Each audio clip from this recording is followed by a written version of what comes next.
Good evening, everybody.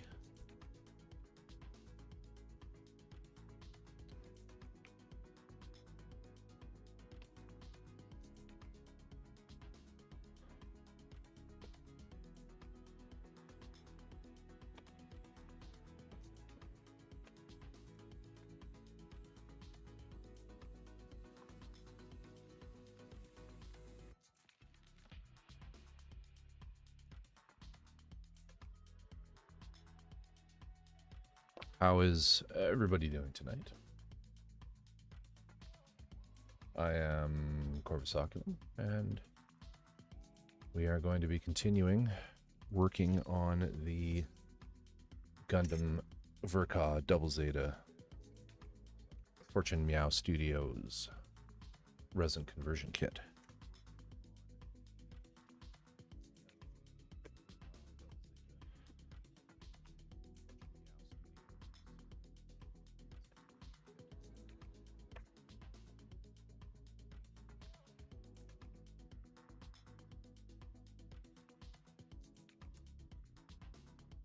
Finishing up a little housekeeping here.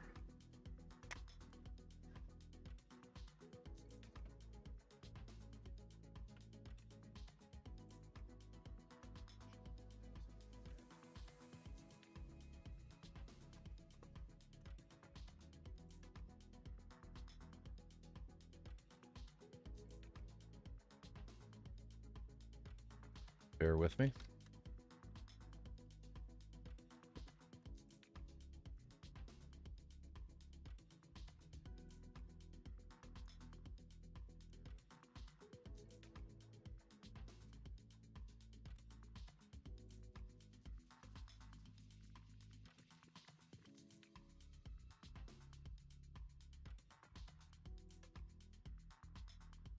Watches. Yeah.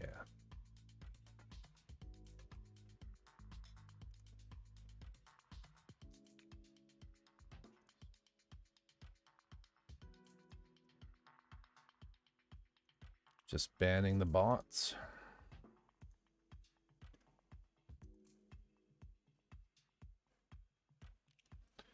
All right.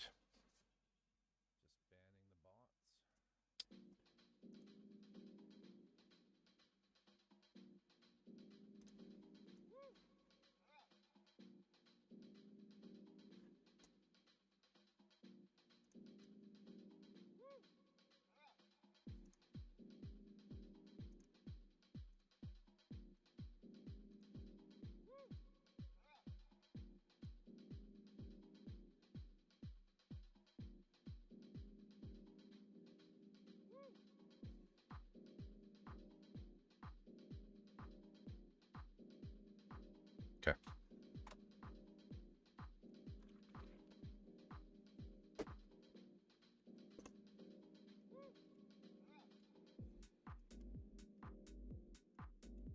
All right, as I said, we're continuing with the Fortune Mouse Studios resin conversion kit for the Double Zeta Gundam.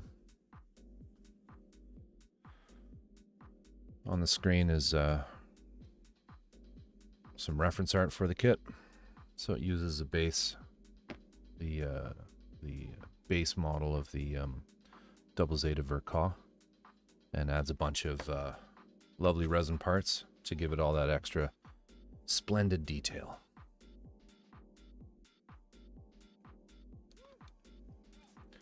Probably not going to be on for too long tonight, maybe an hour and a half. Pretty tired and have a pretty busy day tomorrow. I was off work for the last couple of days, taking a little holiday, and as a result, the work piled up something fierce. So pretty busy. Yeah. Anyway,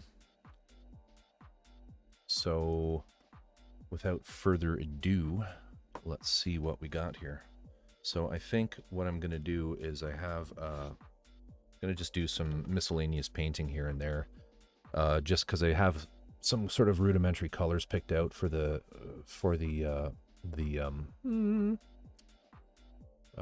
kit.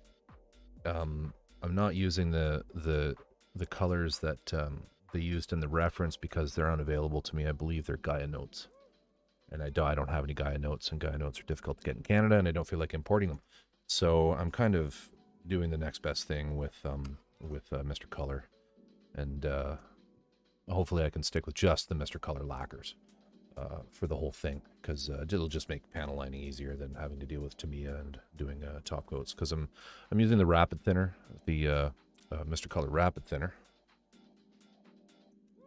that one there, which gives you a nice matte finish. It speeds up the dry time, and as a result, you get a pretty decent matte finish, which is nice. It says right on it here, drying speed when an airbrush is used is faster with the regular thinner, and when metallic paint is used in particular. Metallic particles are aligned to produce a neat glossy surface. So it's weird with metallic paints, you get a glossy finish with rapid thinner. I've never actually tested this, but cruising down Santa Monica Boulevard with the top down, Ter23 has just joined chat. Ter23, welcome. How are you tonight?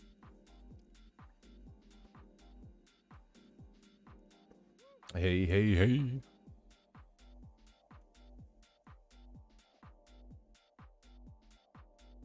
How's it going, Ter?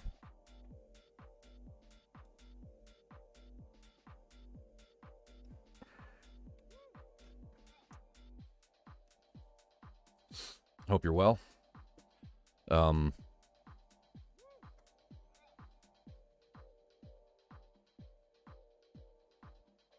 I'd be good. Just getting things going. I was just saying that just going to do a little bit of odds and end painting here. I know I had originally said that Wednesdays were going to be Waldo Wednesdays, but I'm actually not feeling the Waldo right now. I kind of got stuck in over the weekend, over my days off, on painting some of the parts for the conversion kit, And I kind of just want to keep going with that and test some colors. Basically, mainly because if I do need to pick up some different colors, it gives me the week to pop down to the store and grab some. So yeah, that's kind of what's going on. You had a busy day, or were you taking it easy?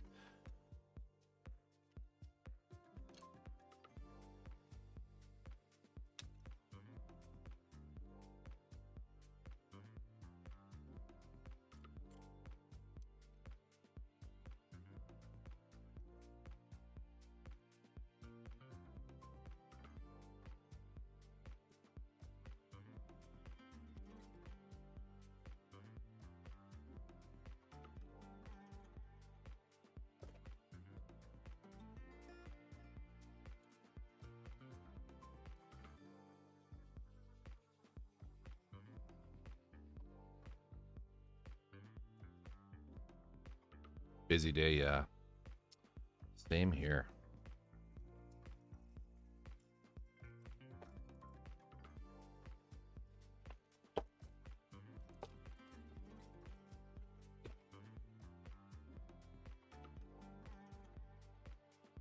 Oh no. Sorry to hear that. Sorry to hear that.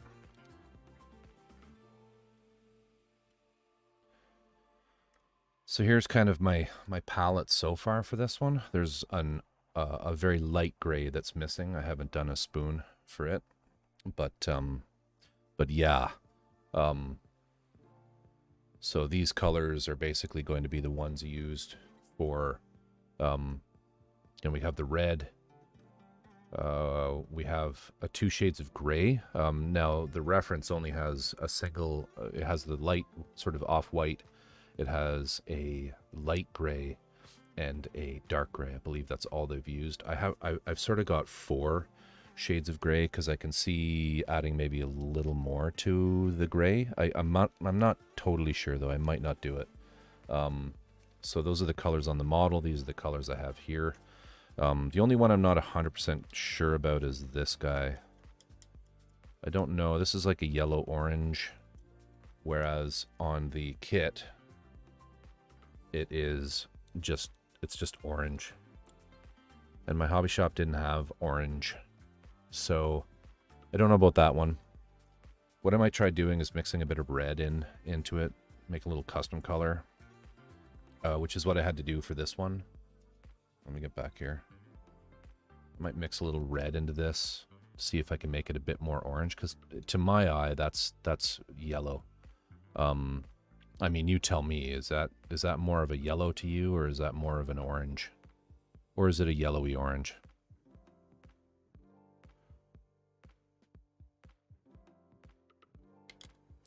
And then I don't have a really dark blue, so I mix this, which will be used for this portion here.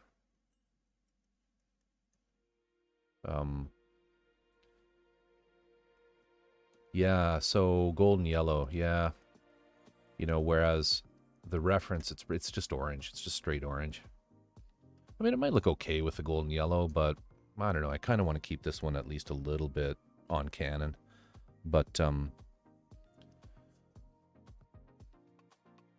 yeah, so not sure about that, but that's okay. We don't actually have to paint any parts with that yet.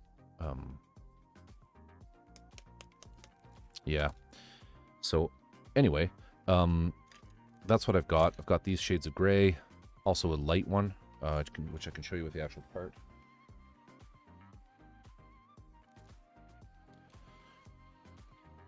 Yeah, the orange I think is better.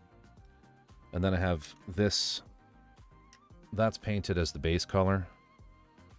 And so certain portions of this, like the this panel here,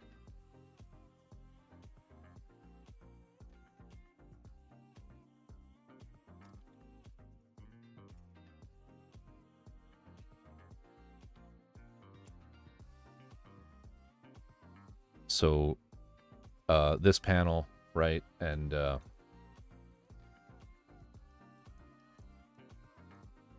you know, the edges here, around here, and this block will all be in this color.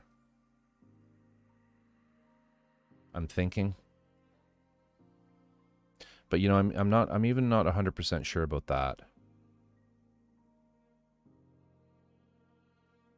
I don't know, that might be too dark. Might be too dark. I might also mix a custom for this and go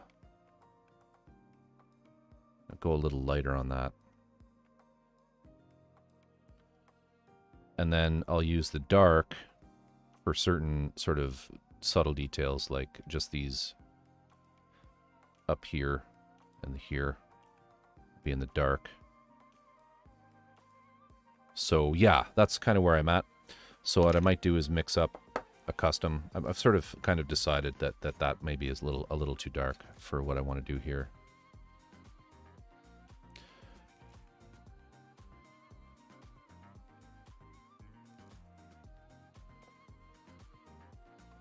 I'd go the other way around, actually. I'd probably take a white, and I'd add a little bit of the dark gray. Like if you want to make a light paint with mixing colors, you're going to start with a lot more of the light, and you're going to add the dark to it in small increments to get what you want. Because if I had a whole bunch of this gray and I wanted to lighten it up, I would have to add a lot of white. So I usually do it the other way around, because at the end of the day, I don't need very much of this particular color. I mean, if you look at the reference,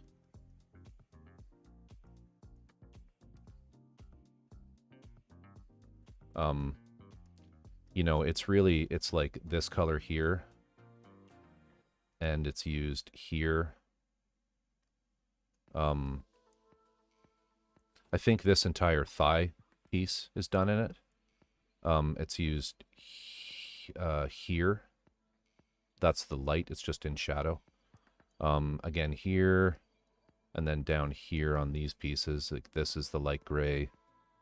This is the light gray. I think this is the light gray, and this is the light gray. So it's used pretty sparingly. This is a light gray, this is a light gray. So I think I just need like one jar's worth, which is easily done.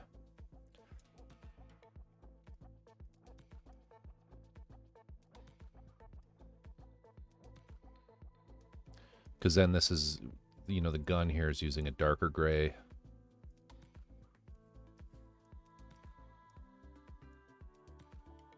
Yeah, and I don't think there's a lot of it here. Like, it's hard to tell, but I don't see that color's definitely lighter than this.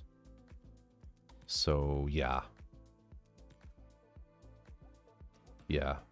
But what we'll do is I do have these pieces ready where we can test the blue. I've got these parts painted and primed black.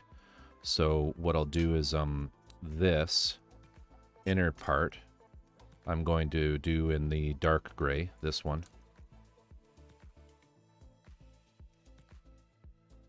And that's an easy paint. We can do that right now. And then these outer shells I'm going to do in the dark blue, which I basically got a whole bottle of here that I mixed up earlier. Yeah, I think it's going to look really, really fantastic. Yeah,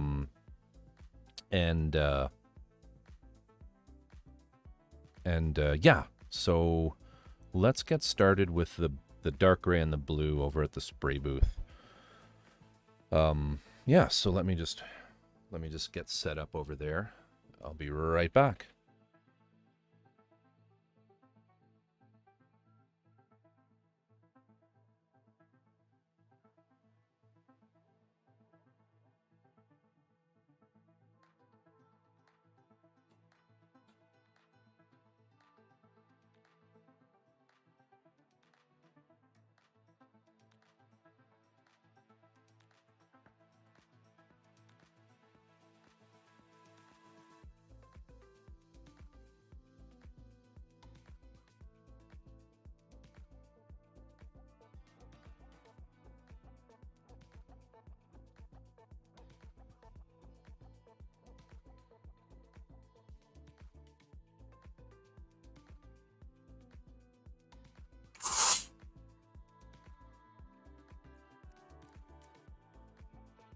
Can you hear me on this?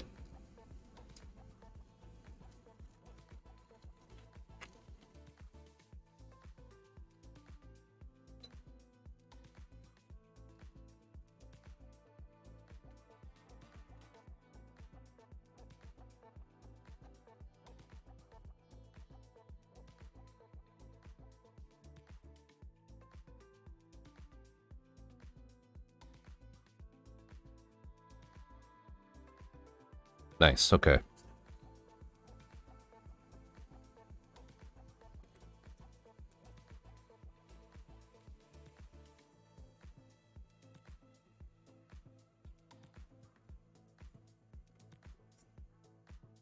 Just trying to find a good spot to clip this. I think right here. Well, no. Maybe here. That'll work. Or do I want to do this as 2 pieces? I'll just do it as 2 pieces.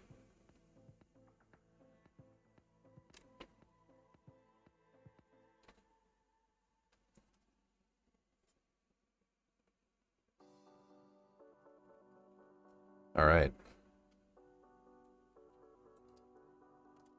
Sorry about that.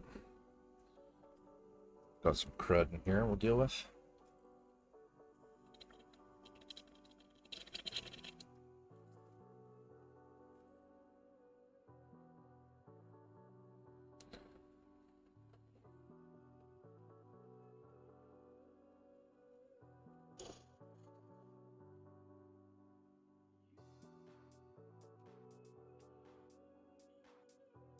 Not good. So let me refill this quick.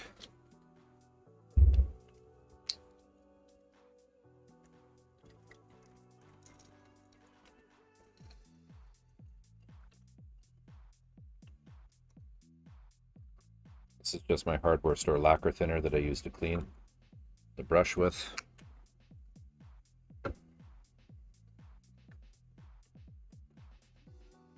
Very important.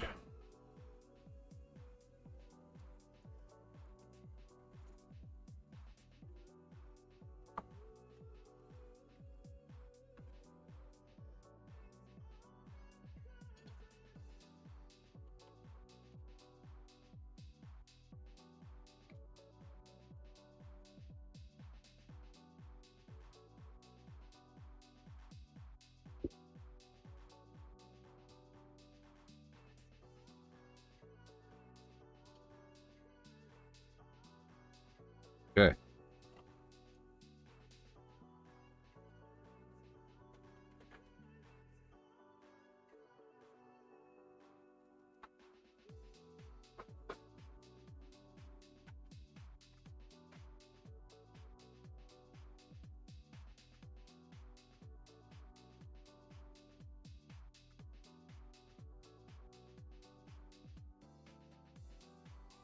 So these are the 3 grays that I'm using.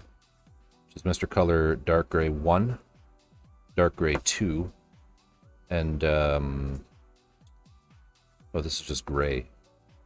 Huh. Forgot I had that one.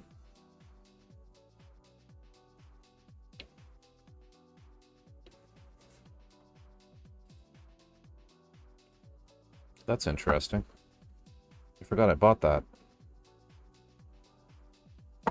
Let's paint a spoon with this. See what it's like. Or maybe I do have that. Nah. Changed my mind. Okay, so we want this one, the darker one.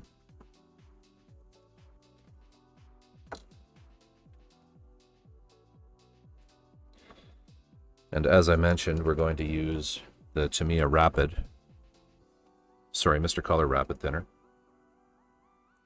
Let's just do 1 mil of each. She'll give us 2 mil of paint.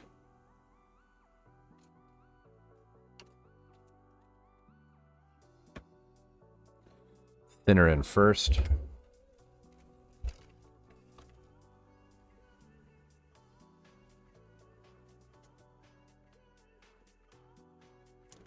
I could use a stir.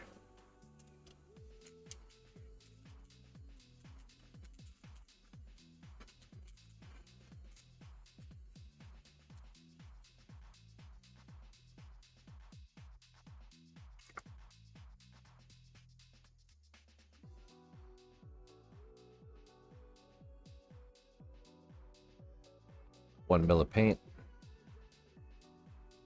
Mix that up.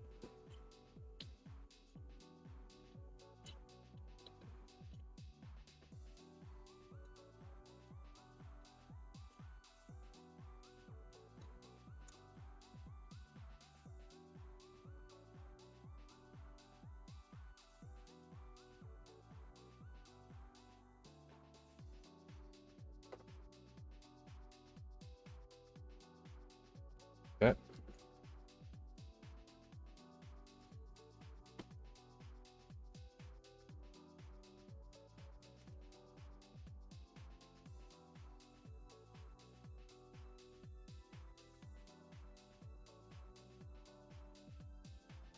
Blow any dust off.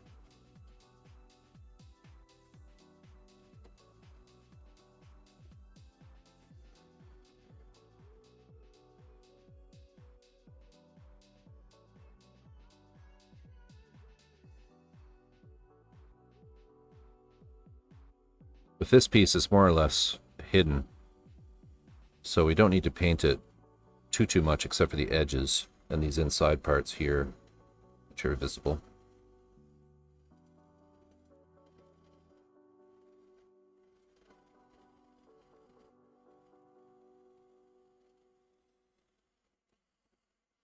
And then these bits here that stick through.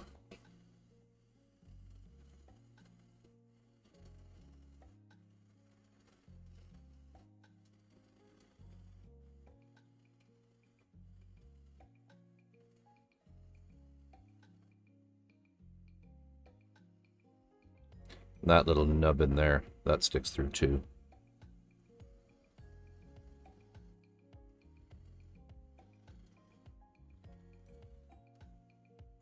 Okay.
Done.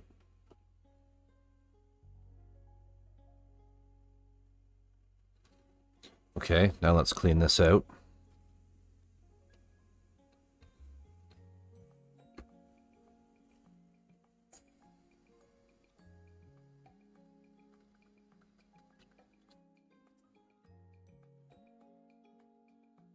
And we'll get some blue on.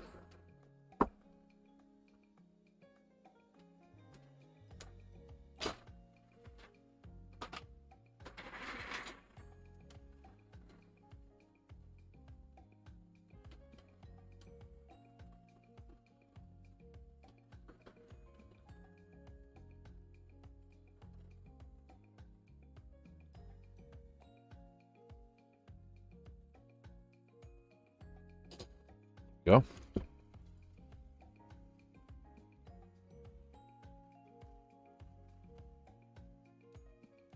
So now these pieces, which are the outside shells,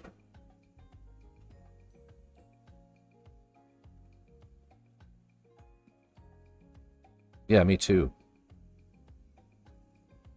That'll work.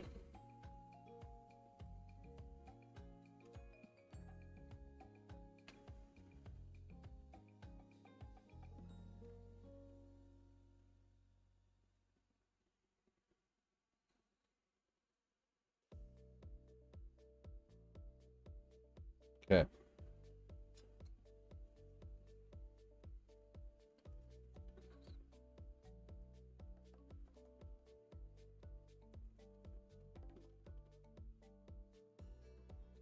Right.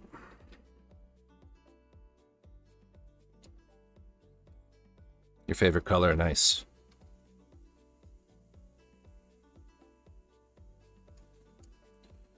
What shade? What's your favorite shade of blue?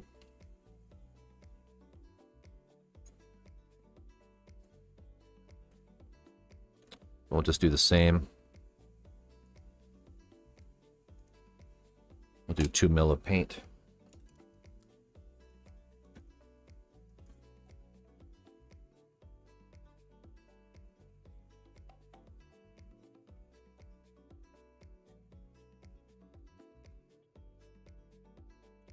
Give that a mix.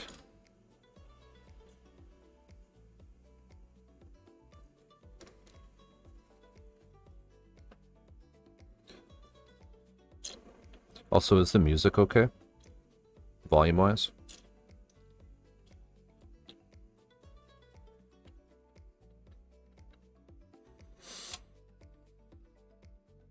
Nice. Just blow any dust off of there.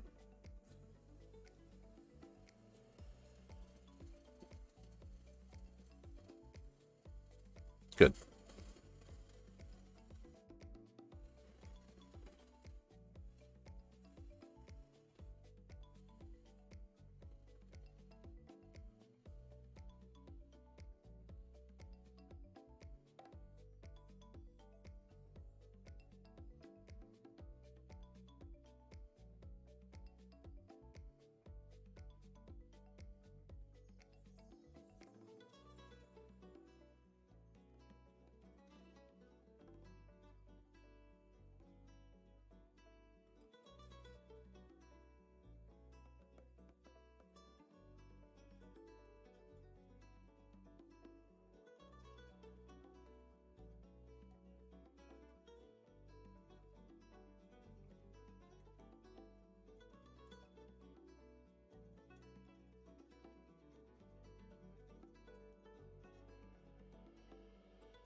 Little speck.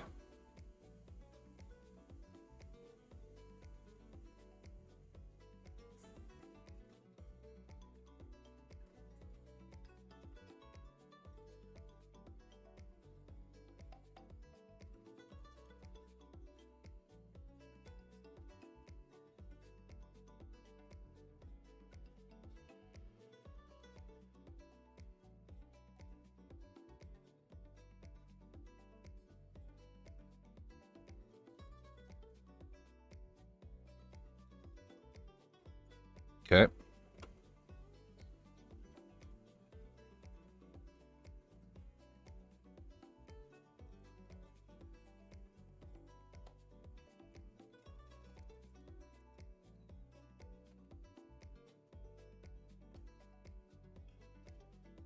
Blow off any dust.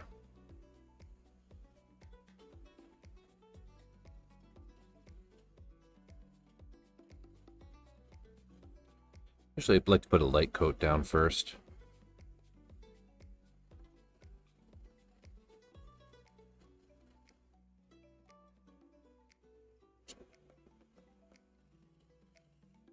And come in a little heavier.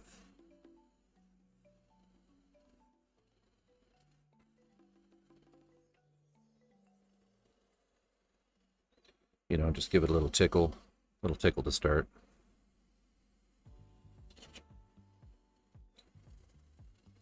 And then get down to business.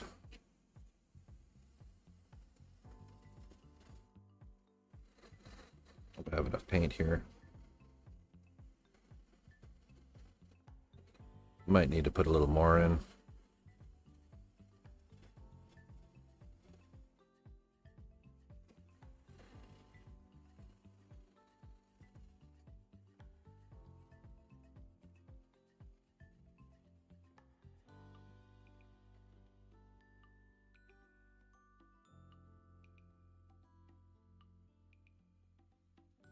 Maybe not.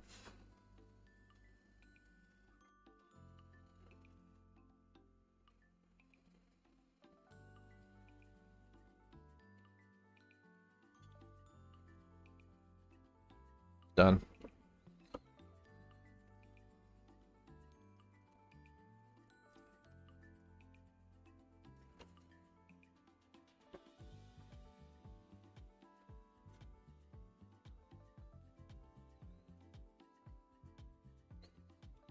Pretty even. I think we're good with that. I think we're fine there. I really like that color. I'm happy with that.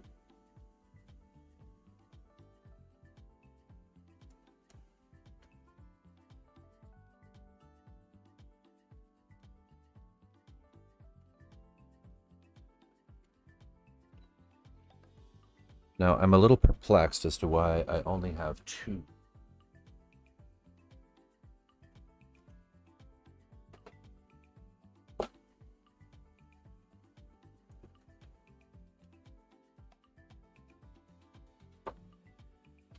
I should have another pair of those. Just give me a moment.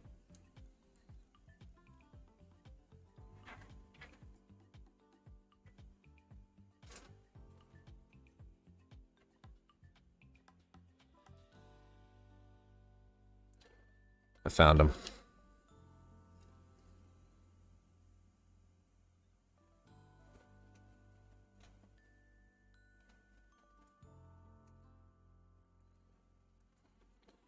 The other thing is the camera seems really far away. I'm just going to adjust one thing. I'll be right back.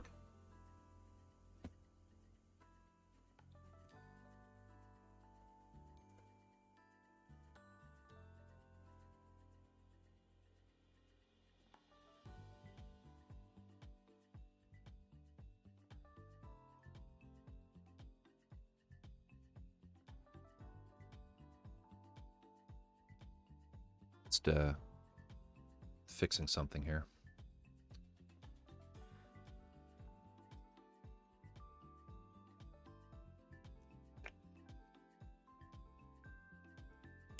I don't think that's going to work. I had to start that first. Oh well, no biggie. Just going to have to be zoomed out.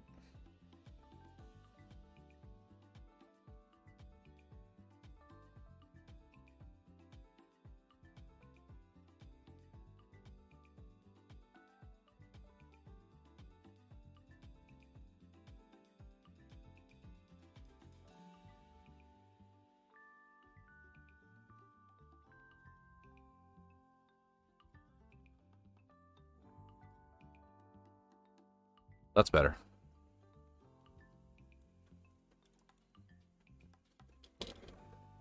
Okay. Yeah, that's a little closer in on my face now.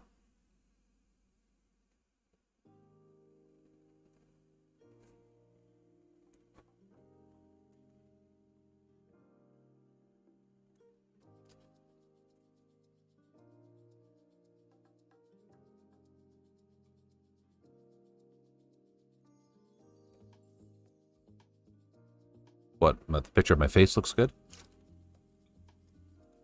Cool, bruh.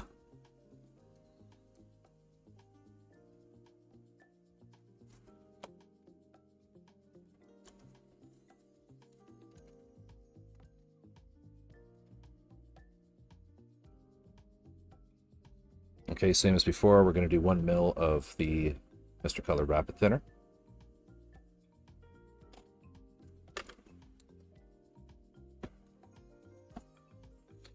And 1 mil of my custom paint here.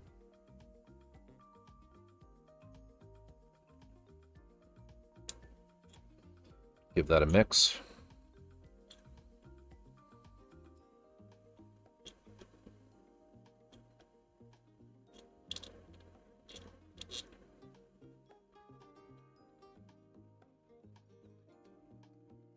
Very important to thin your paints correctly when you're airbrushing. Otherwise it clogs.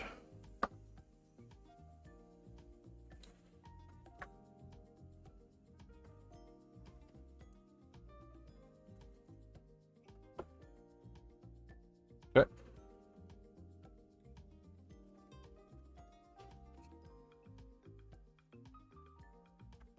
So I'm just going to double these up.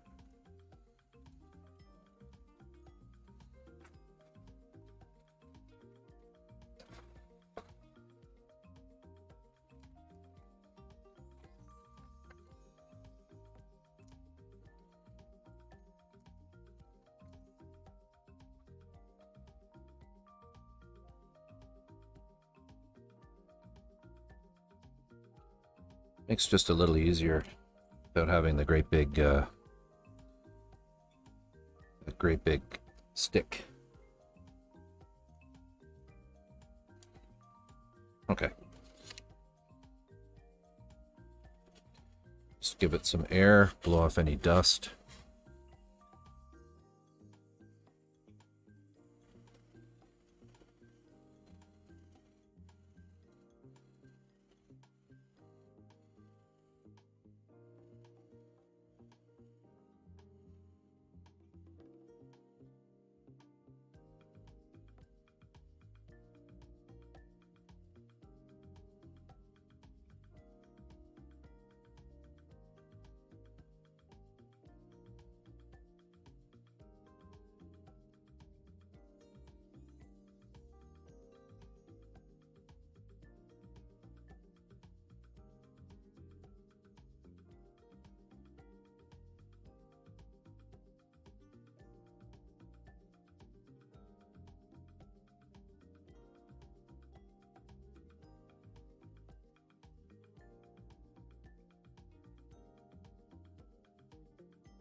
Spots here.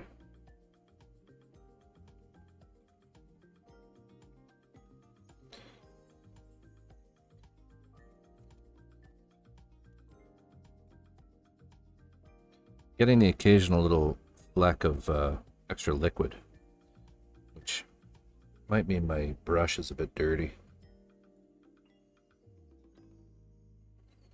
You can sometimes kind of rub them out and then just go over it again with another coat. Or put another one down though.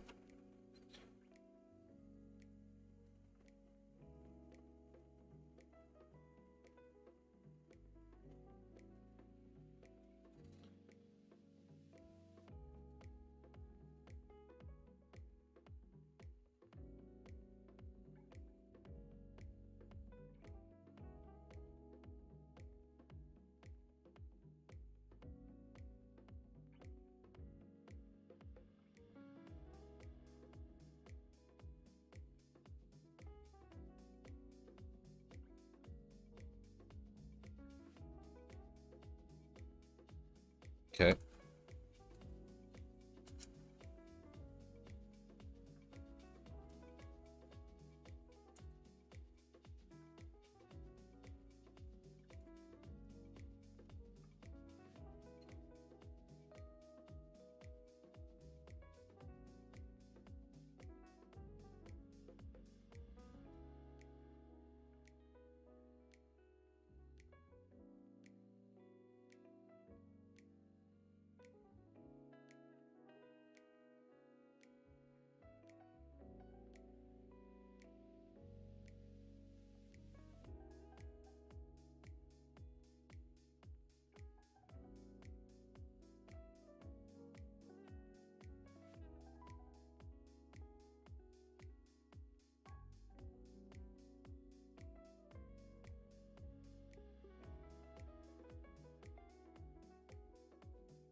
Okay, that's it for the paint.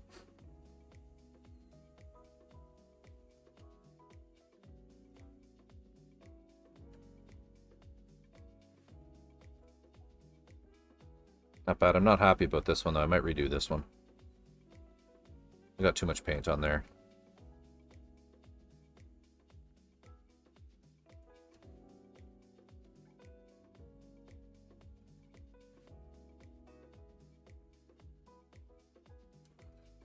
All right, let's clean this.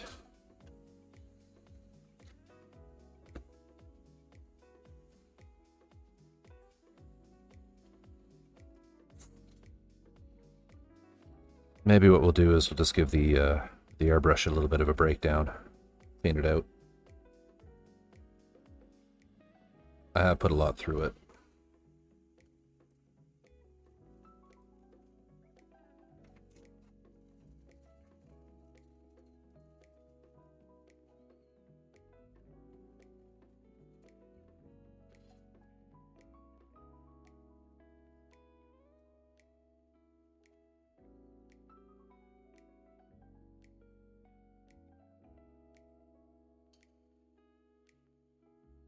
All right.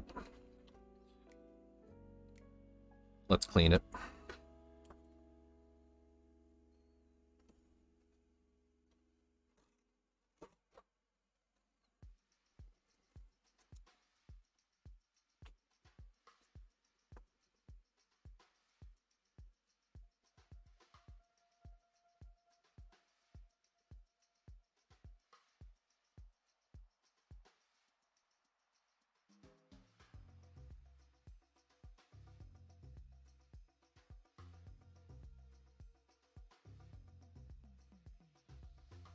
This gets gummed up after a while.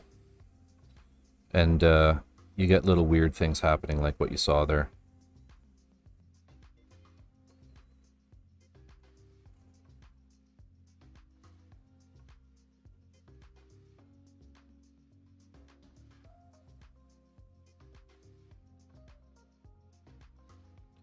So, I mean, you do end up taking them apart quite frequently.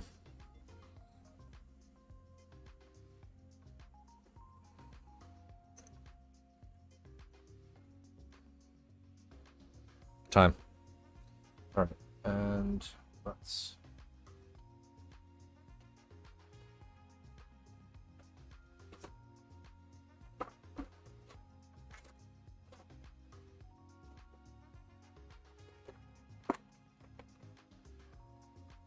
Get one of these. This. This.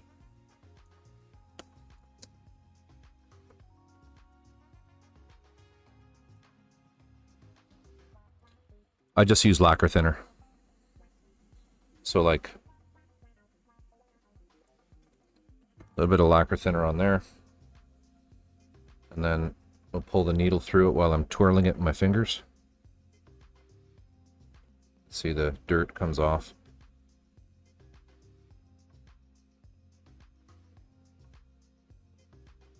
Like so. So that's good. Then I'll usually use the same towel, a little more, just clean the body up a bit.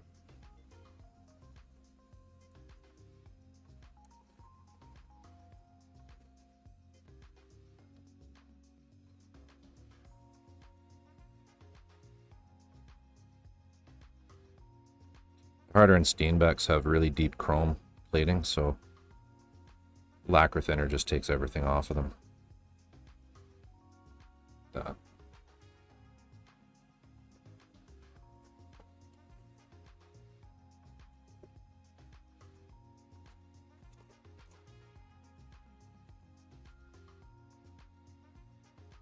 Do the same with the cup.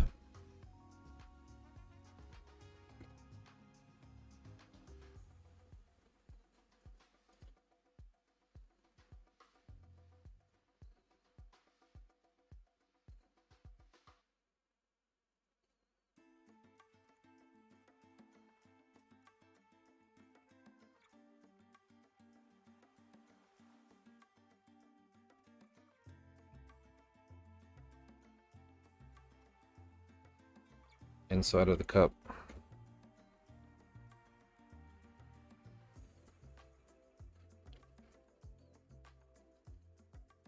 It's good.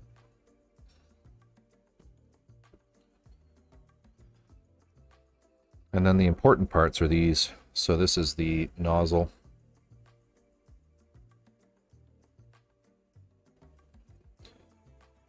So the needle sits in there. And what I'll usually do is hold it, and you can actually see some paint came out there.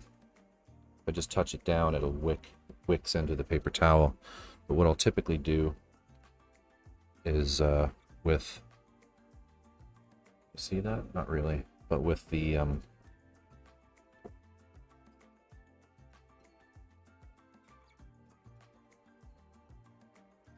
tip up against the paper towel, just put a little bit of lacquer thinner on there, and you'll see it'll disappear down as it wicks through into the paper towel. And that just softens any paint that's in there. See there? And then once that's soft, I'll use one of these dental picks to just give it a little spin in there. Get any gunk out. Loosen any gunk up, get it out. And then I use this needle spike that's got a flat ground off one side to just gently, it'll go right through and out the tip, and I can just make sure it's really nice and clean.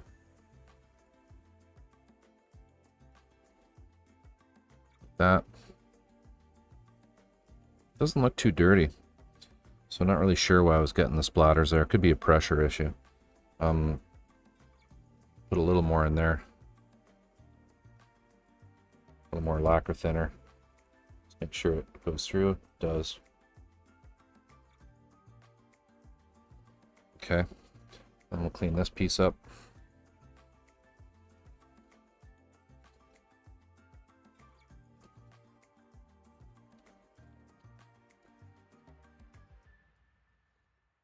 This is the air cup.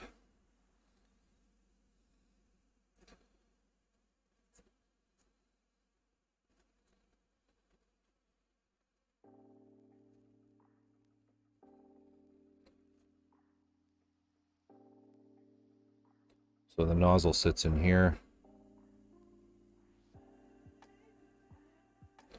Air flows around or in between the chrome and the brass piece and out the end, and Venturi effect pulls the paint out.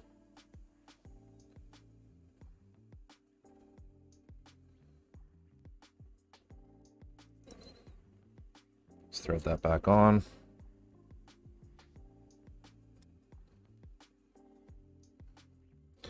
And the only other thing I'm going to do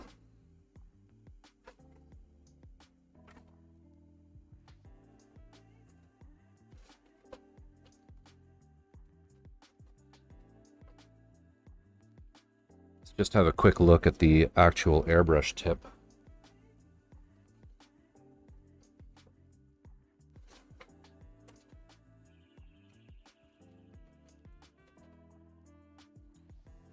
With this airbrush loop, just to make sure it's not bent.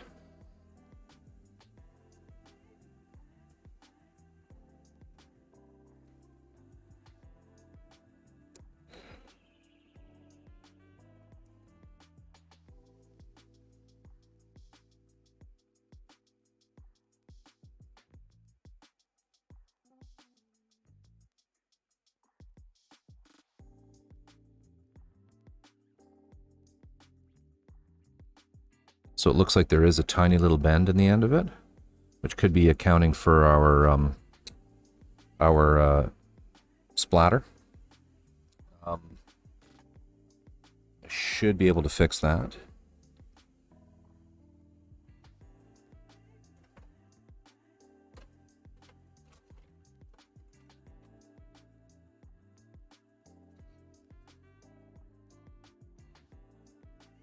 Yeah, but you wouldn't want to. They're really expensive. Unless it was really damaged. What I can do is I can just sort of draw it back over a smooth piece of metal like this.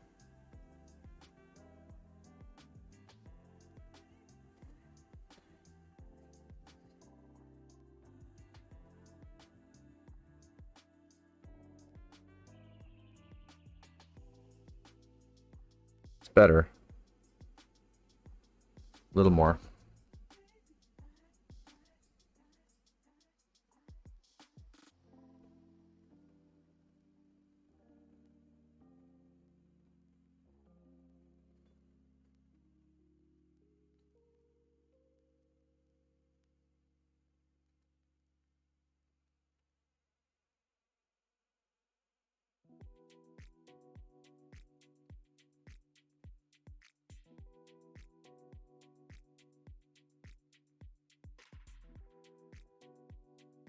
Yeah, we're real close.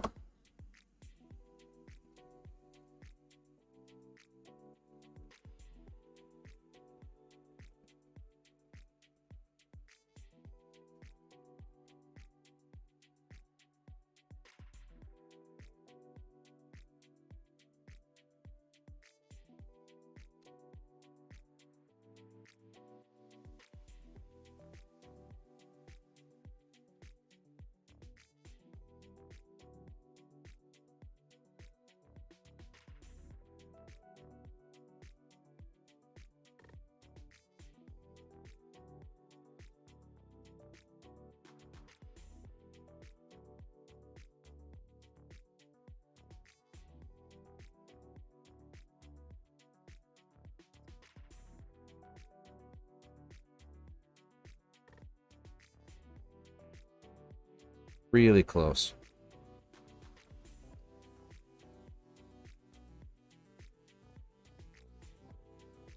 Isn't this exciting?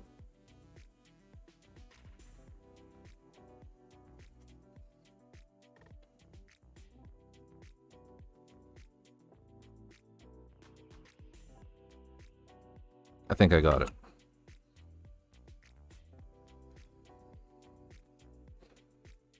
Sometimes when I put the airbrush back in to my stand, I think I jam it into there, which is probably why it bent. I can fix that. Maybe if I'm going to be careless with a different tip. Try that one.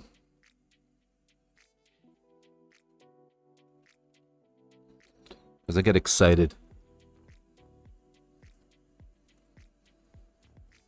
Very excitable. Let's just clean this piece.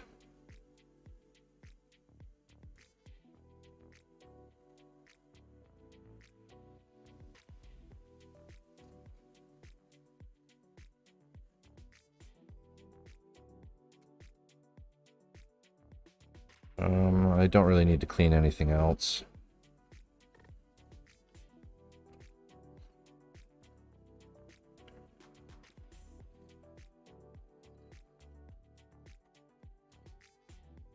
Okay. So I got that in there. Next we got to put this in.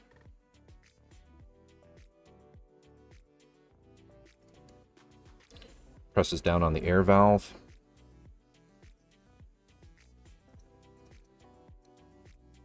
That goes in. Followed by this.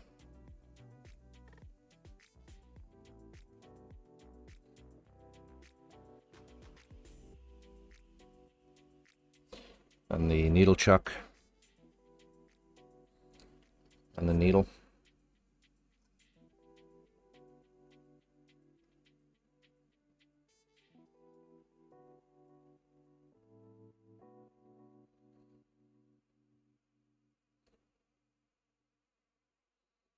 A little bit of force pressing it in there. And then this piece, pull the needle in while we put this on, just snaps on like that. And with this one, you can't even, the needle doesn't stick out at all. So it's quite safe. And then finally, the aperture.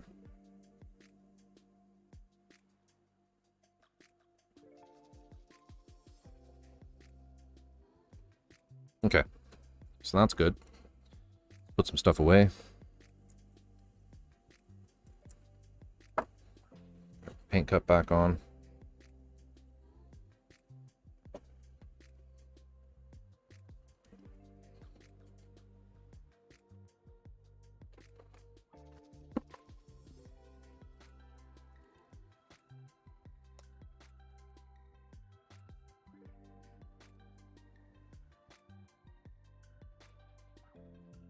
Put that in there.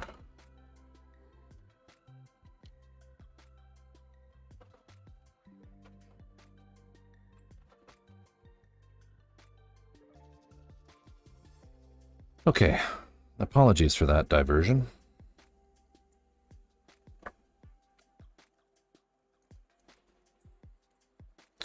Now we just need to check to see if it's leaking.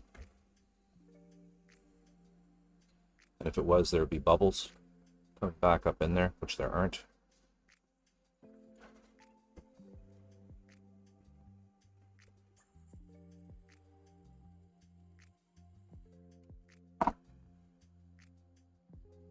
Yeah, that'll work well. All right.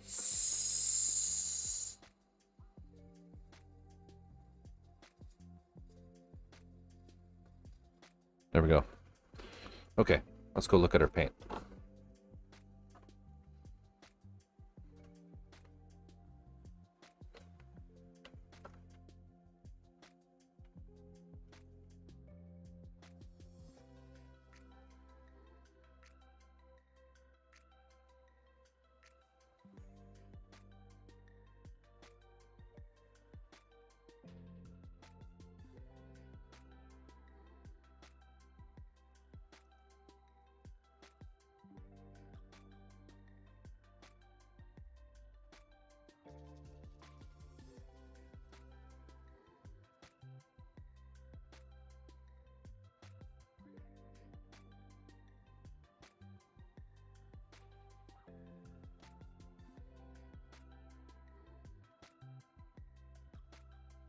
Dreamcatcher. Welcome, welcome. How are you tonight?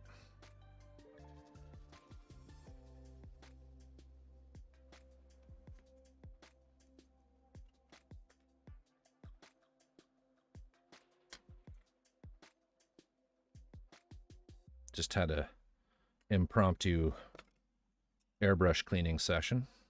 Try to fix a little issue I was having that mucked up one of these parts.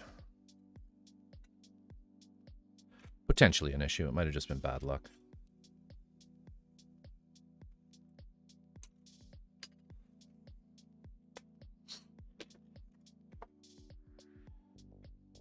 Okay, just gonna get some clean gloves here.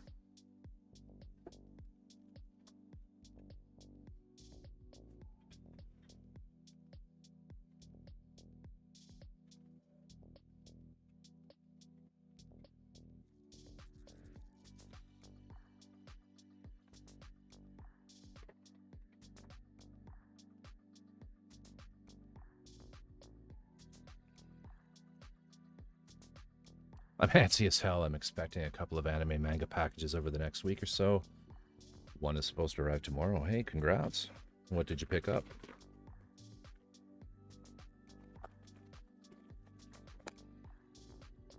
This is not going well.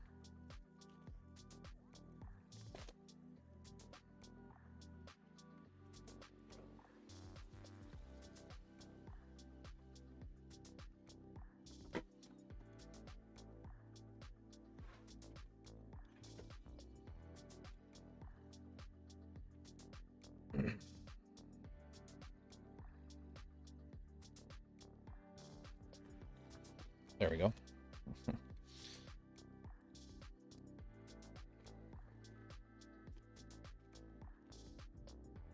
One Piece. Wow. Nice. That's great. The struggle is real.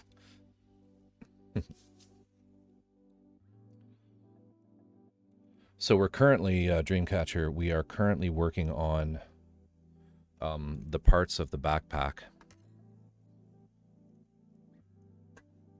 these pieces here, particularly this part that's just in there and there. Just working on the blue and gray underpieces, or inner frame kind of thing. Now, interestingly, this is where with resin conversions, shit kind of gets real, because if you look at this, you'll notice it's a little rough looking here in particular.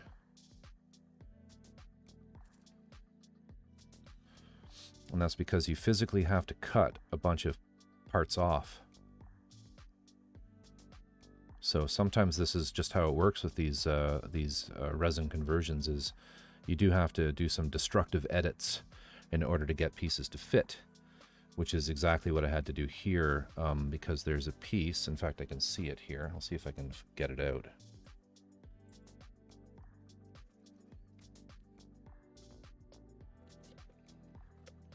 There it is.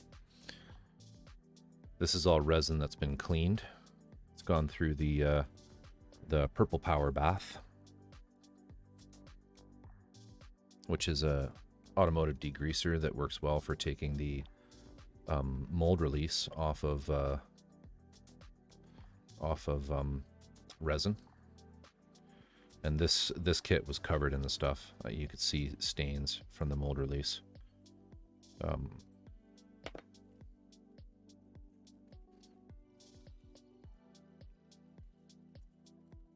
Just drying off any water that's in there. It still hasn't quite dried out. So these pieces are all ready to prime. I just haven't done that yet. I don't like priming on stream because it's extremely repetitive and pretty boring. I prefer to just sort of do it myself and crank the tunes up.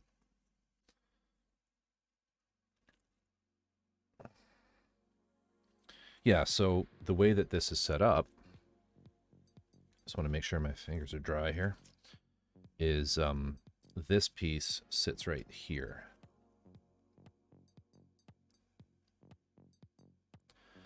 And prior to me removing the material that was on top of here, there were a number of other pieces that snapped on, as well as a hinged piece, which I may be able to find. Here, I got one right on the top. That's great. This piece.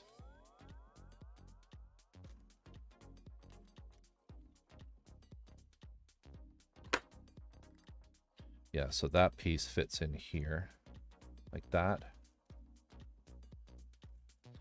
And it goes on here like this. Just like that. It'll be more apparent once I get these pieces sort of on. I don't want to push these ones right in, so I'm going to leave. It's not going to look perfect because I don't want to snap them right on because they're very difficult to get off. And I do want to repaint that one.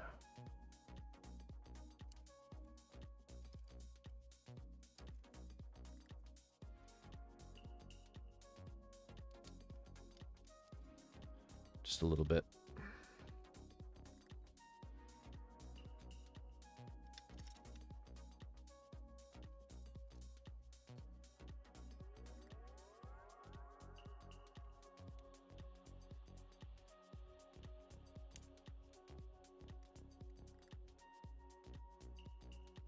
Yeah, so like that.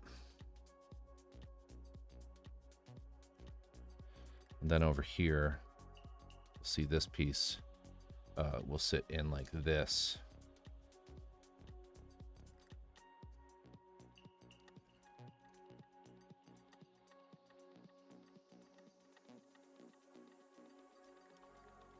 And there are some sort of thrusters and rocket thrusters and things that stick out on this shields. That piece shields. So yeah, I like that color. I think that color has turned out really well. This blemish here is what that there is what I take issue with. I may leave it, I don't know.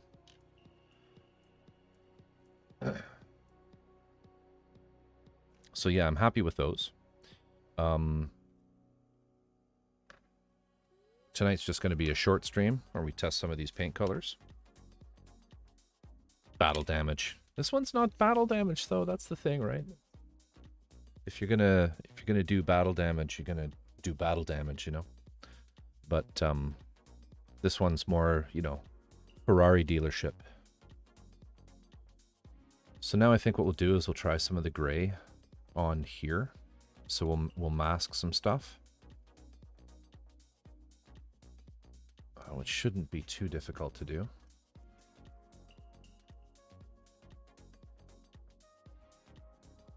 Yeah, it actually should be pretty easy, to be honest with you. And we'll paint it in this shade of gray.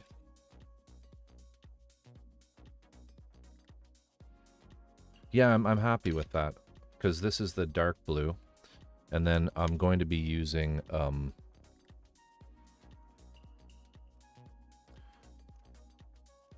for the light blue colors, I'm going to be using likely this blue.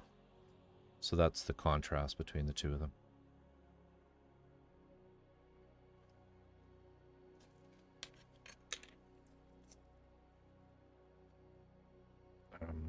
No, let's leave the glove on. All right, so let's move these spoons.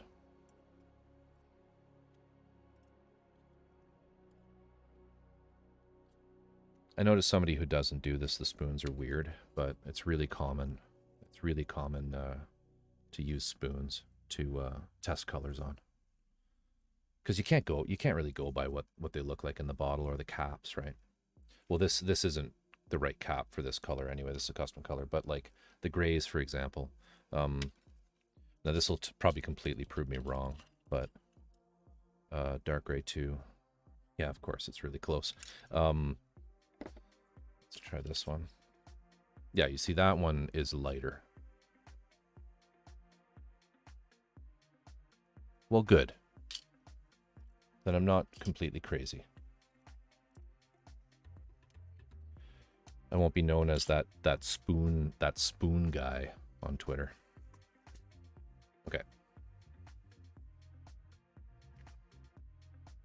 It's good because it's a curved surface, so it just kind of works well.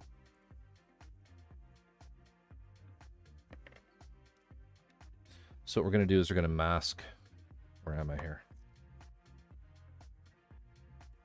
We're going to mask out these top white panels. And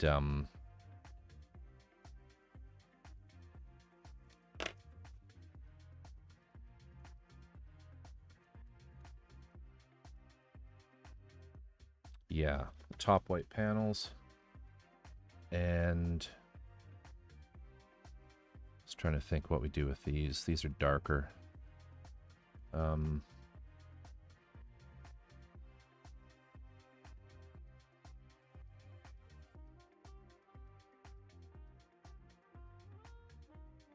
Just trying to think of a strategy here. We'll come up. Yeah, let's just mask. No strategy. We just do.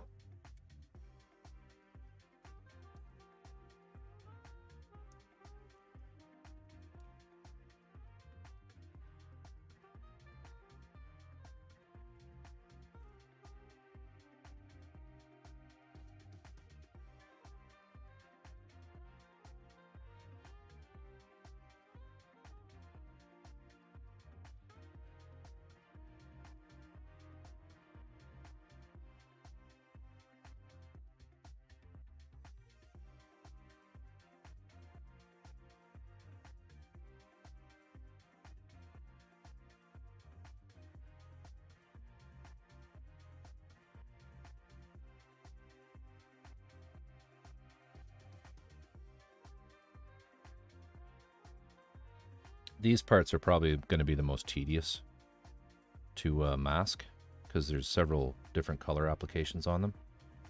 But it shouldn't be too hard.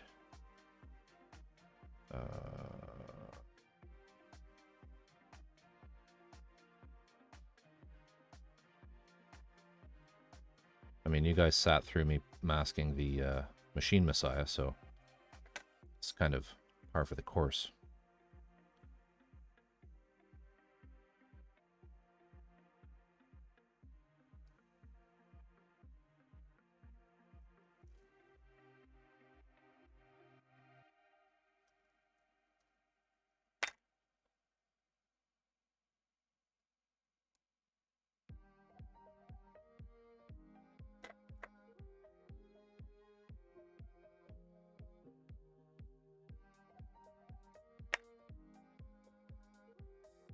If you're careful, you can actually cut along the panel lines to get your mask.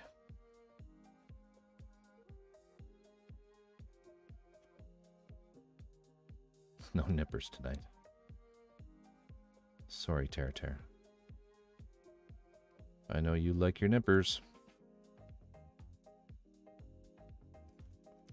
Nippers and nubs. No nubs either. I've sanded all the nubs.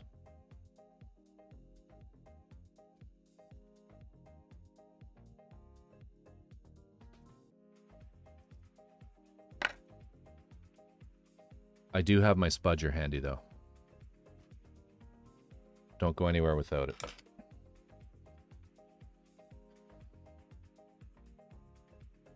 I want to be drunk with an increasing intensity of desire right now, but I don't want to be hungover for my psychiatrist or job tomorrow. It's a good idea.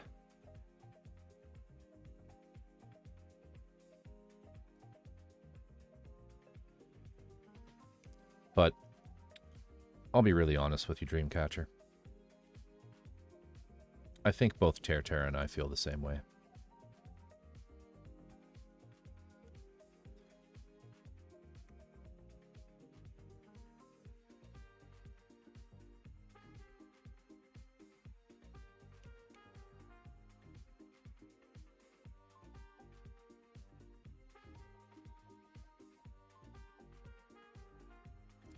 Okay. I just have this little bit in there. Gotta do. Yes, we do. My compromise is a bottle of apple huckleberry hard cider. Nice. I like ciders. I really like ciders. I should get them more often. I'm kind of a whiskey guy, though. So I tend to gravitate towards whiskey. Whiskey and bourbon.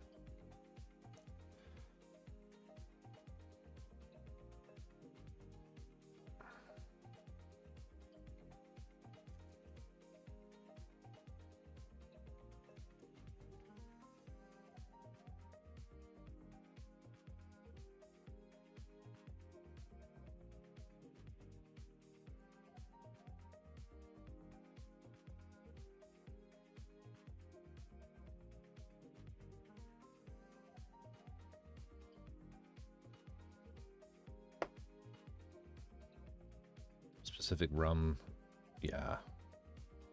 I can get into a bottle of rum too.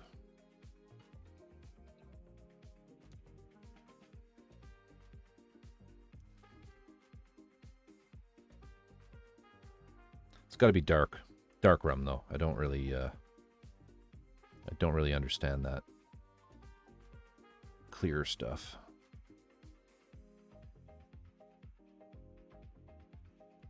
Guess it's good for mixes, but if you're just going to be drinking rum.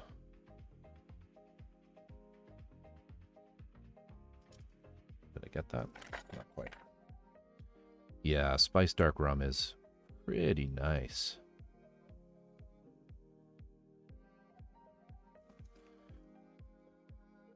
We're going to do Waldo Wednesday next week. I know I promised doing it this week, but I got kind of excited about this kit because I've got behind me, I haven't shown you guys, but I have just like a huge tray of primed and airbrush parts that I worked on over the last 3 days. And I just really wanted to kind of tuck into painting, seeing what it's going to look like with color on it. But yeah, Waldo Wednesday will start next week, and I would like for homework all of you to go and find yourselves some fine rum, and we shall sit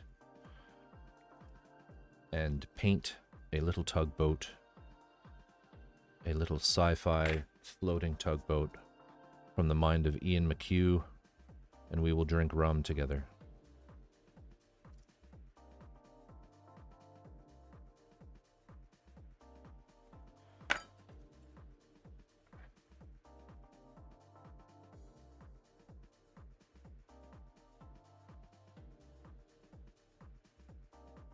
Okay, so that piece I can come up. I think that looks like a right angle, so it should be okay.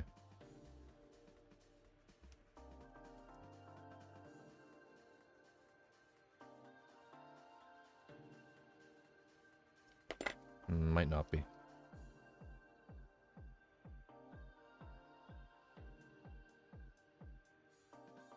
Okay, so we'll do the little trick with the panel line.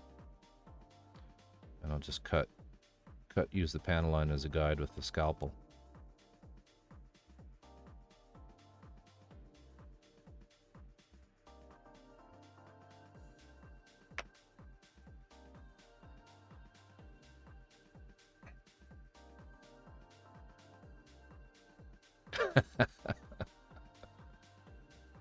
It was the good kind of homework.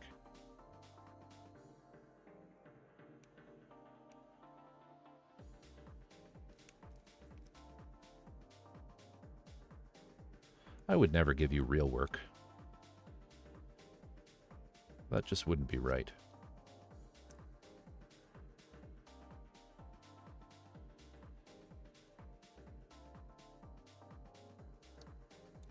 Apologies if I'm off camera here. Just need to cut a couple things. There we go.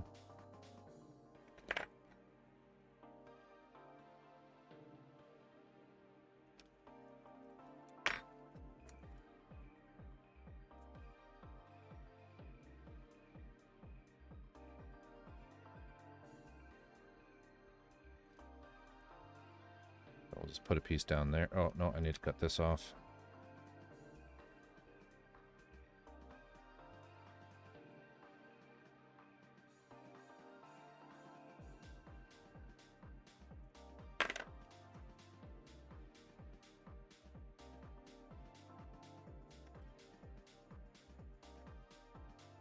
Okay. Then we need a little triangle in here. And I think we'll do that with just a little square.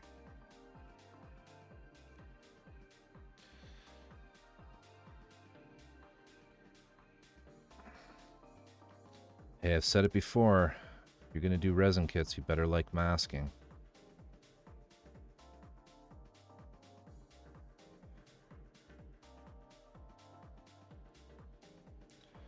But it's going to look so sexy after.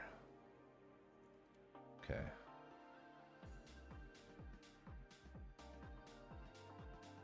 My scalpel's dull. Not a good thing.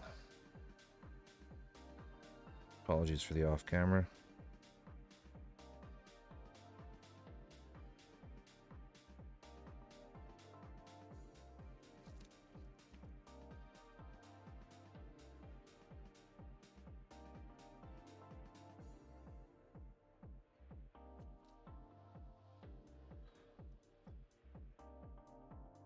Hopefully that cut right through.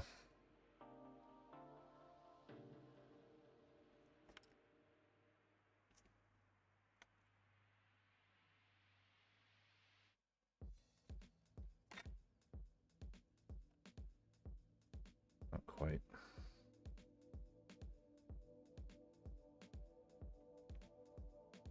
Well, it should work. All right, sorry. 2 years ago, I asked my friend if I could borrow the DC Watchmen Doomsday Clock event to read after he had all the issues. He asked if I wanted to do a little background reading before I gave it to me.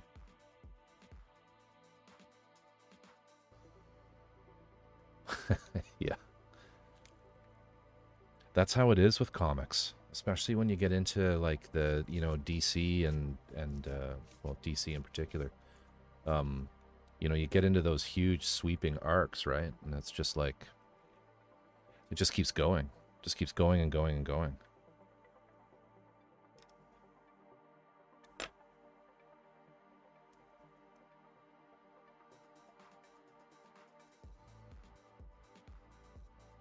Yeah, it's like you make the mistake of saying, okay, so I want to get into this. What's the required reading to kind of get up to speed? And then they look at you with that, oh, now it's my time to shine kind of look. And they, they tell you to hold your hands out like this. and they put a giant pile of books in them. 43 graphic novels.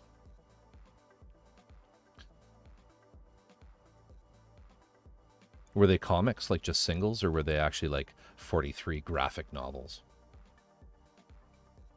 Or not graphic novels, sorry, what's the word I'm looking for?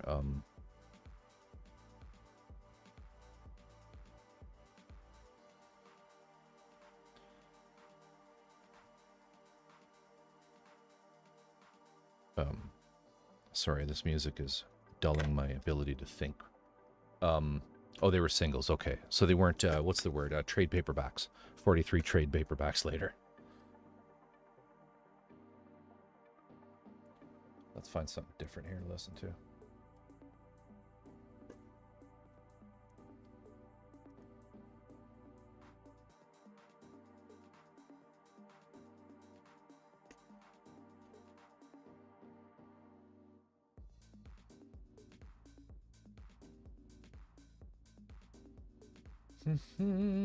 Let's do this.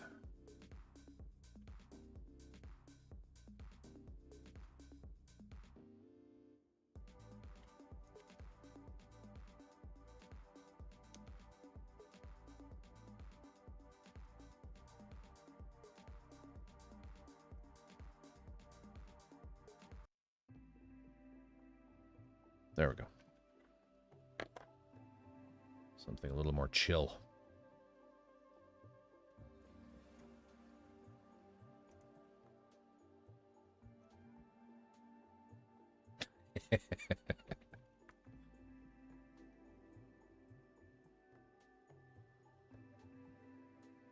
Some of them are like that though, you know, like I got really into the like the New 52 Batman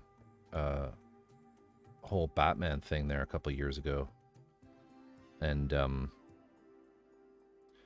you know, when you start purchasing all of the extra, you know, little arcs and things to explain some of the marginal storylines, you know, you kind of realize like, shit, I have a giant tower of books.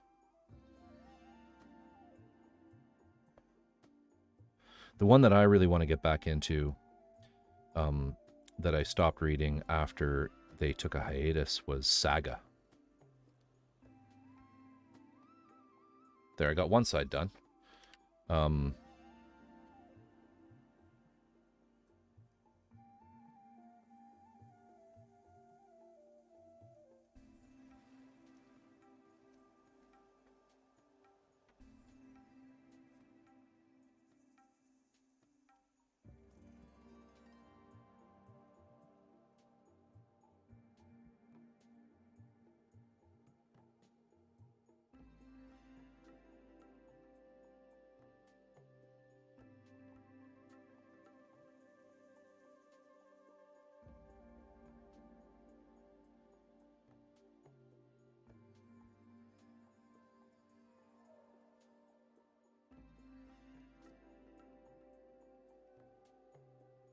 Cat hair.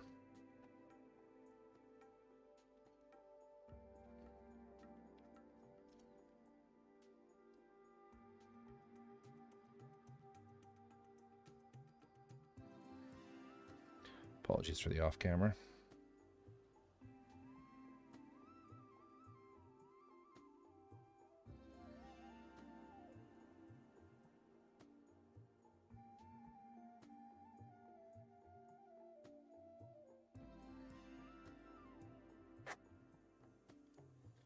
Right. Some little pieces.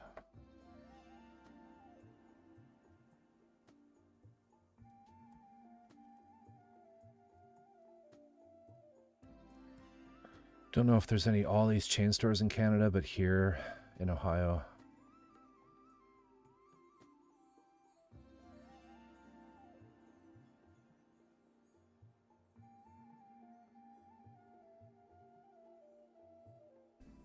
yeah, we don't have Ollie's here, but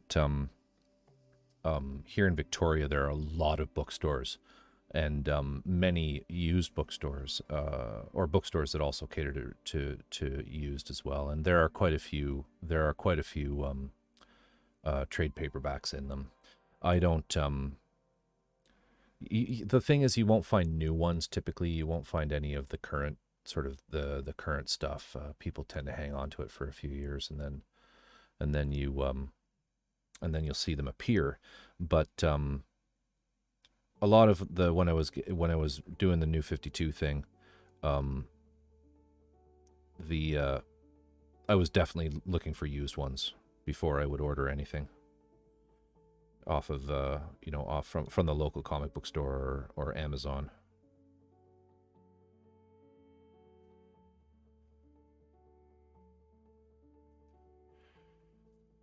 And then I'd usually, when I was done with them, to be honest with you, I would sell them. I would just flip them, because I just don't have the shelf space in my house.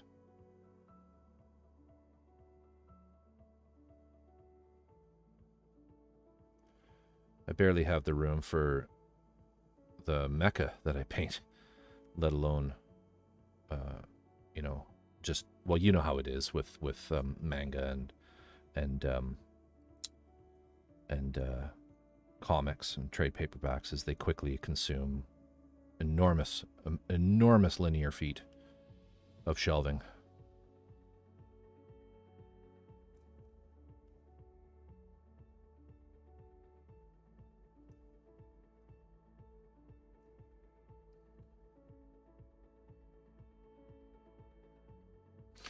Yeah, some stuff I hang on.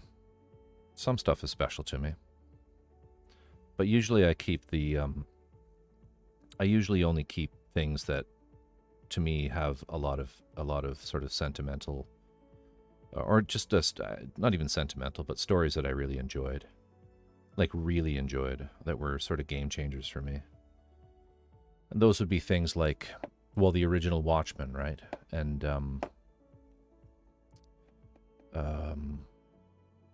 I really liked Transmetropolitan by Warren Ellis. And so I have all those. 100 Bullets, I have all of those.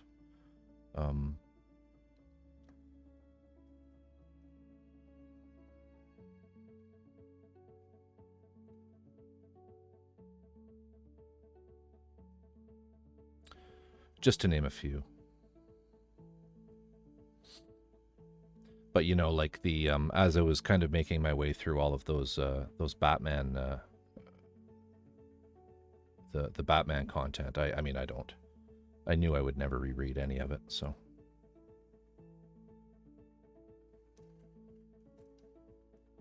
Oh, and I kept all the Saga ones, because they're just brilliant.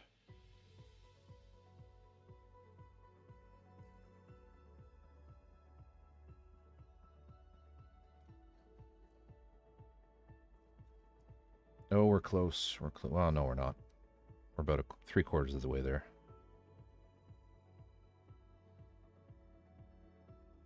It's happening again. 20 minutes of masking, 2 seconds of painting.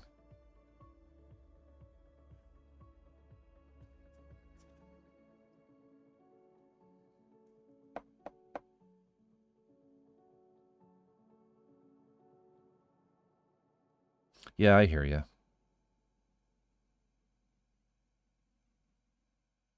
I hear you. And then you can get into that whole debate too with the trades, particularly with the DC and Marvel stuff, where, the proper chronological order will take you through, several different publications, right? In order to understand the events of the next book, you need to go and get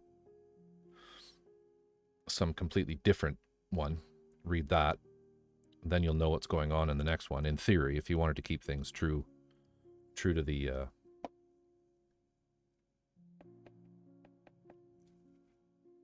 collecting the Grimm Fairy Tales comics. Is that just, do you mean Fable or Fables, or is there a different one? It's been a while. I apologize if I seem ignorant of certain current comic content.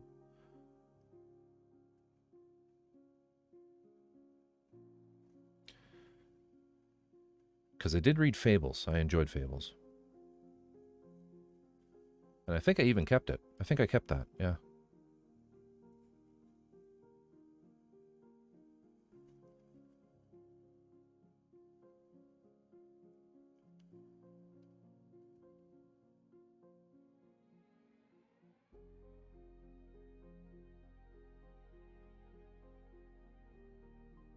Oof. Hard angles here. Why they couldn't have just made that a 90-degree angle.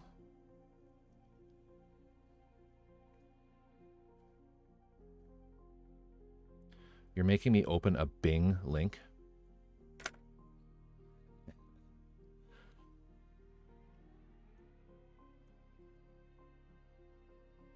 Oh, okay, cool. I was unaware of this completely. That's how out of the loop I am.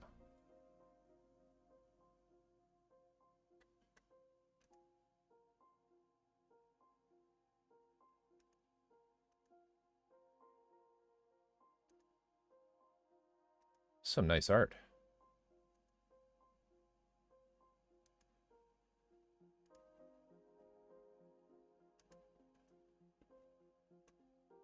Yeah, I'll look into that.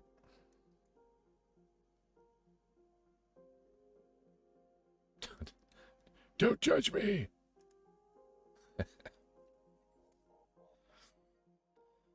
This is a judgment-free zone. You can use Bing.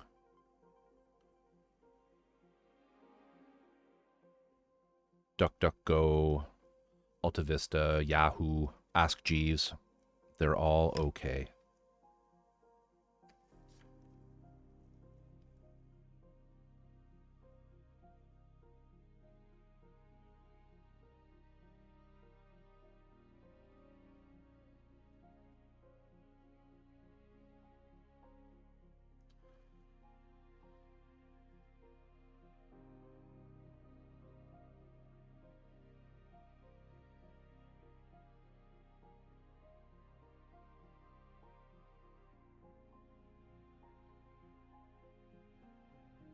Don't like that piece. Should be further down. Then I need to get this little corner here. Could probably use that one.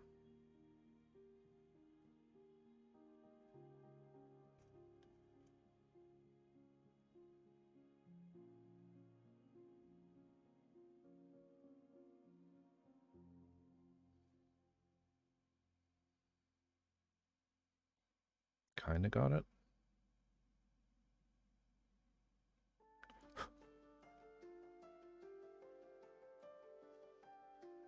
So I can do a little touch up after.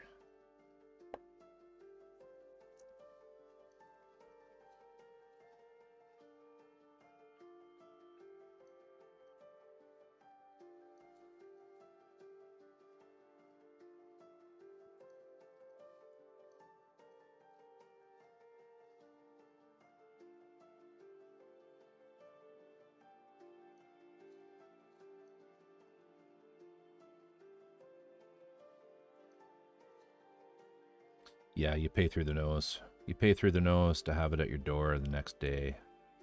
But you're right, the used ones, there's usually a pretty decent discount. And you know what's nice too is people tend to take care of them.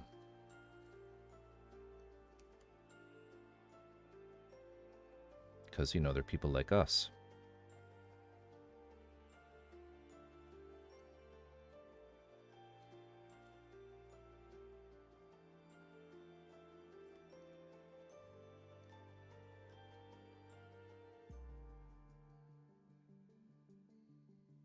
Okay. Piece here.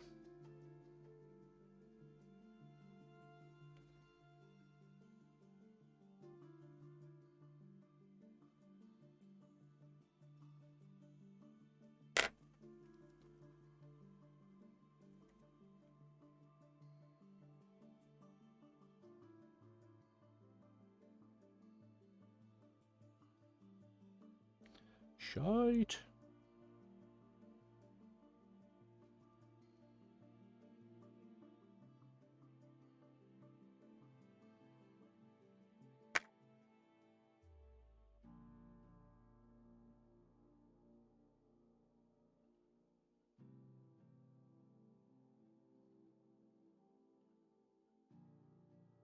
Oh, sorry, I missed that. As unsold stock. Oh, okay, okay, cool. All right, that's cool. That's cool. Yeah, we definitely don't have anything like that here. Nothing like that here. Not that I can think of.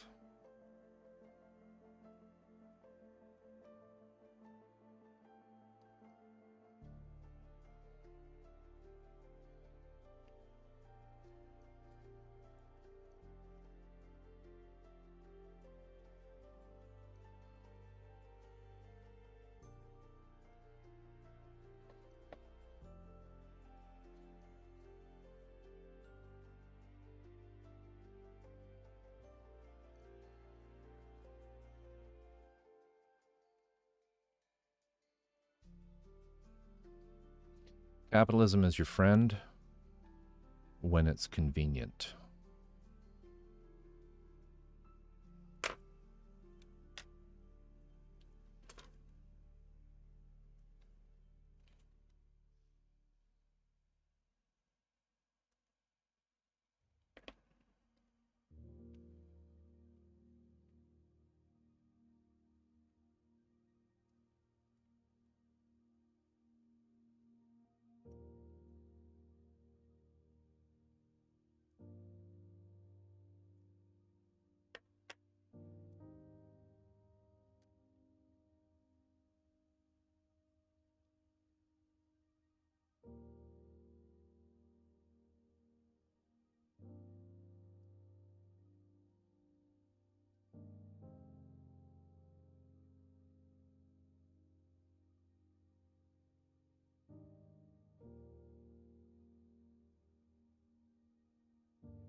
Oh, come on.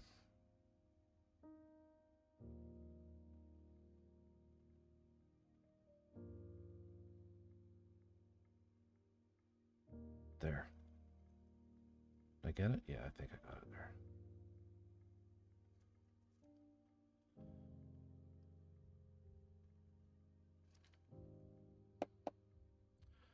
I wish I could stay to the end, but I have a 5:45 wake up and I should get some shut-eye. Thank you so much for the stream. Always so much fun. Hope you have a wonderful tomorrow. You too, Tear. Thanks for dropping in. Have a good one. Sleep well. Get some shut-eye. I'm so sorry that you have a 5:45 start to your day. That sounds truly horrific. I'm actually only going to stay on for a little while longer until I want to paint this. Going to paint this this other shade in, and then I'm probably going to call it there because I also have a busy day tomorrow. Sorry I didn't accomplish much today. Had to take a little break there while we fixed Mr. Harder and Steenbeck. But yeah, off to the gym. Well, that's good. That's good. That's good. You gotta work. Gotta do those squats. Is it leg day?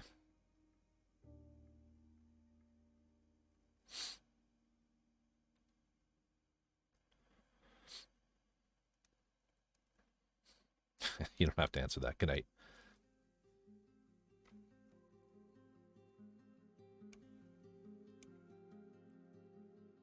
Okay, one more little piece. Oh, no, not one more little piece. Got tons more pieces in here. Okay, this can go here. But not like that.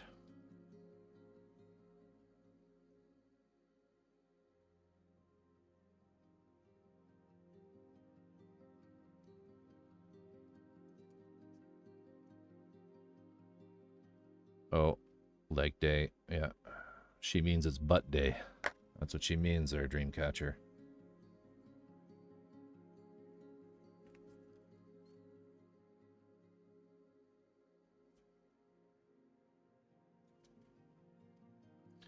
Well, don't hurt yourself too badly. Have a great training sesh. And we'll catch you on the next stream. I will be back on Friday night. There, I think that's good. I think we're ready to put some paint down on that. Although I now realize that I've done completely incorrectly up that side. What a waste of time that was. What a silly man. That's okay though. You know what I can do is I can just cover that and keep that for round 2, where I need to mask that off anyway. So let's put a piece here.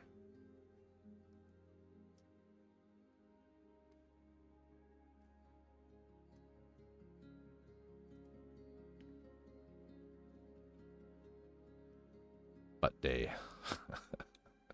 Good night, Tear.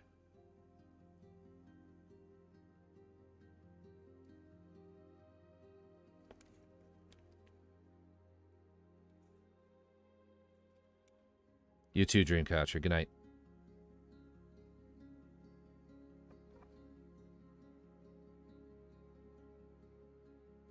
Always a pleasure chatting. Let's just do that.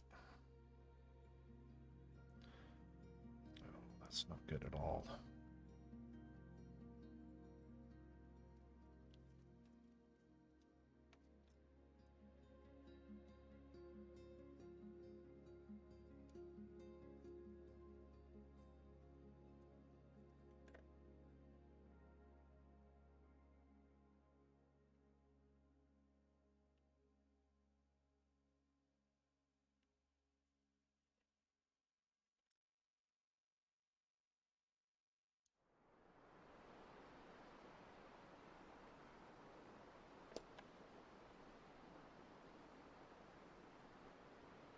Okay.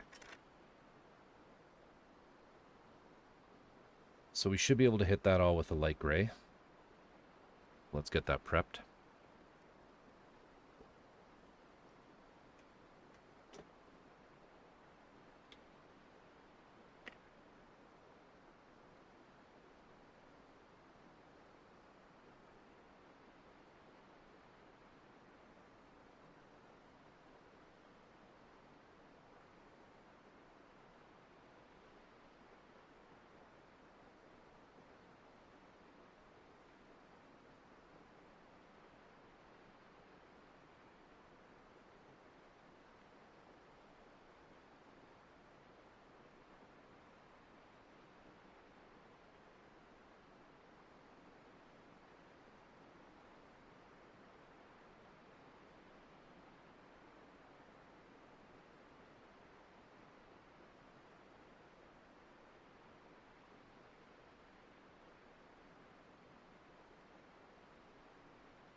Got some white noise going here. Let's use a new pipette.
Okay.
All right.